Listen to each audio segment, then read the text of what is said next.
Everyone, it's been a very long time since I worked on Excel, and in this video I'm going to focus on how to use a SUMIF function in Excel. Now, with a brief explanation to what SUMIF function is just a pre-made function in Excel which calculates the sum of values in a range based on a true or false condition. Now, in this example, I have a table here, and we have some conditions here. We have grass, fire, and water, and we are going to maybe based on this range. All right. Now let's begin of solving this problem. Now we are going to select this cell here where we need to get the total sum, and whenever you want to enter formula function, you need to start with an equal sign in Excel like that. Then we are going to now to type SUMIF like that. Then you're going to see this list of function here. Then you can double click on SUMIF.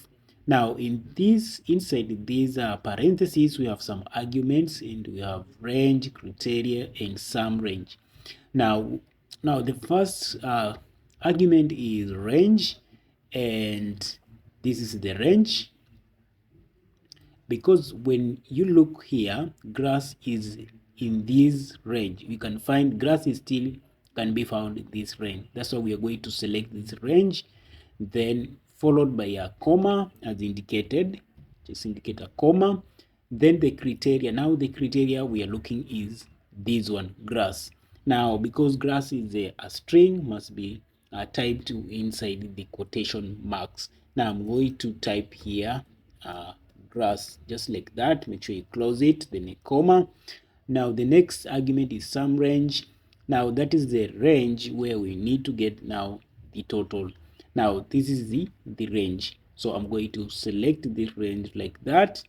Then I hit enter like that. Now if you can check here, we already gotten the total range of grass when in this range. Now you can be able to get the sum of these grass based on these values. All right guys, this is about SUMIF function. In the next video I'm going to cover on SUMIFs. You're going to see the difference between SUMIF and SUMIFs. When you talk about SUMIF, for a bit of explanation, that is that SUMIFs takes more than one condition. So let's meet in that video.